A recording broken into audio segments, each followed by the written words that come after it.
नमस्कार दोस्तों।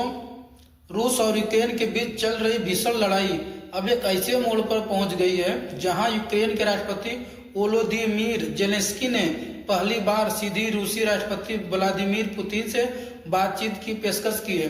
जेलेंस्की का कहना है कि अगर युद्ध को खत्म करना है तो दोनों नेताओं को किसी तीसरे देश में आमने सामने बैठकर बात करनी होगी।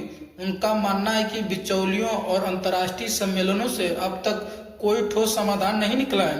दोस्तों, यह युद्ध लगभग 4 साल से चल रहा है और लाखों लोगों की जान जा चुकी है। रूस पहले यूक्रेन के बड़े हिस्से पर कब्जा कर चुका है और अब एक नई चिंता सामने आई है।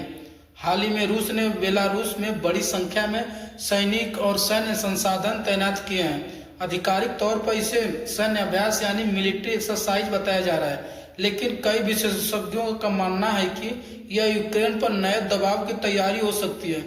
सबसे बड़ी चिंता यह है कि बेलारूस से यूक्रेन की राजधानी कीव की दूरी अपेक्षाकृत बहुत कम है। अगर रूस पूर्वी मोर्चे के साथ साथ उत्तर दिशा से भी दबाव बनाता है तो यूक्रेन की स्थिति और कठिन हो सकती है। इसी कारण जेलेंस्की अब युद्ध समाप्त करने के लिए सीधे संवाद पर जोर दे रहे हैं। दूसरी तरफ अमेरिकी राष्ट्रपति डोनाल्ड ट्रंप ने भी इस प्रस्ताव का स्वागत किया है और कहा है कि दोनों नेताओं को मिलकर समझौते का रास्ता निकालना चाहिए।